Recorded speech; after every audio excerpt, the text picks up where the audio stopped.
जिन निहंग सिखों पर इस व्यक्ति की हत्या का आरोप है, उनका इतिहास 320 वर्ष पुराना है और बहुत शानदार इतिहास है उनका। वर्ष 1699 में सिखों के आखिरी गुरु गोबिंद सिंह ने खालसा पंथ की शुरुआत की थी।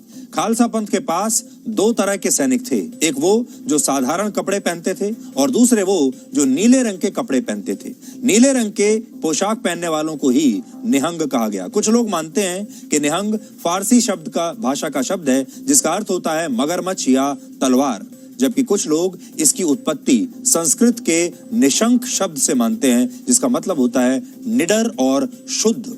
हम भी यही मानते हैं कि निहंग जो हैं वो निडर होंगे और शुद्ध होंगे और हैं भी। खालसा पंथ में निहंग सैनिकों को शामिल करने का उद्देश्य बाहर से आने वाले आक्रमणकारियों से धर्म की रक्षा करना था।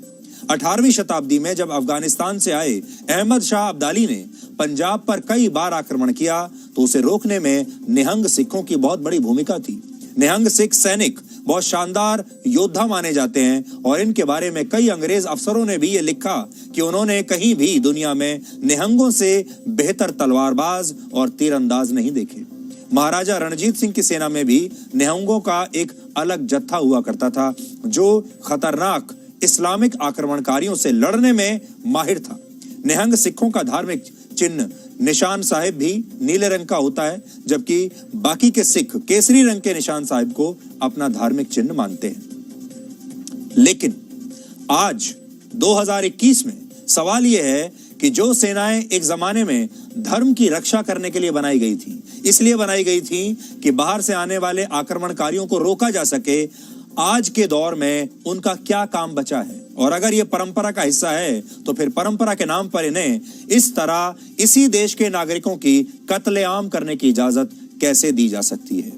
हम मानते हैं कि अगर बाहर से कोई आक्रमणकारी आया होता तो ये जो धार्मिक सेनाएं हैं ये उससे लड़ती, लेकिन अब ये देश आजाद हो चुका है। ये एक लोकतंत्र है। इस देश की सेनाएं हैं जो किसी को भी रोक सकती हैं। इस देश में पुलिस है। इस देश की अपनी एक व्यवस्था है।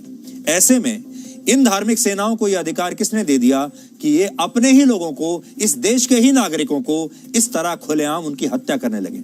भारत को आक्रमणकारियों से बचाने में निहंगों की भूमिका को नकारा नहीं जा सकता, लेकिन अगर इन्हीं में से कोई अपने ही देश में लोगों के हाथ पांव काटने लगे, अपने लोगों के हत्याएं करने लगे, तो फिर तालिबान और हमारे देश के लोकतंत्र में क्या फर्क रह जाएगा?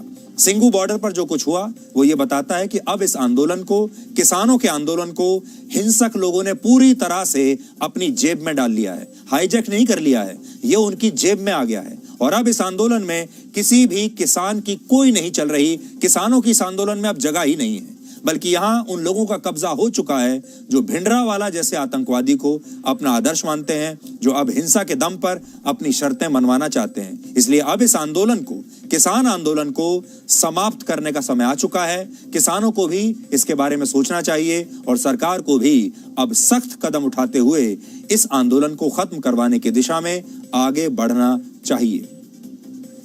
और इन निहंग सिखों से हम ये कहना चाहेंगे कि अगर ये वाकई ये बहुत बहादुरी दिखाना चाहते हैं और अगर ये मानते हैं कि बाहर से आने वाले आक्रमणकारियों से लड़ने के लिए ही उनकी सेना का गठन हुआ था, तो आज इन्हें लद्दाख में जाना चाहिए। चीन जो हमारे साथ कर रहा है, चीन की सेना से लड़कर अपनी ये बहादुरी दिखानी चाहिए। आज इन्हें कश्मीर में जाना चाहिए और कश्मीर में जो आतंकवादी पाकिस्तान से आ रहे हैं उन पर ये जोर आजमाइश करनी चाहिए। उनके साथ ये व्यवहार करना चाहिए जो ये अपने देश के भोले भाले कमजोर लोगों के साथ कर रहे हैं। अगर करना है तो बाहर से आने वाले आतंकवादियों के साथ ये कीजिए, लड़िए। अगर करना है तो वहां चीन के बॉर्डर पर चले जाइए और वहां देखिए, वहां पूछिए भारतीय सेना से कि वो इनकी बहादुरी का फायदा कैसे उठा सकते हैं। ये कीजिए आप।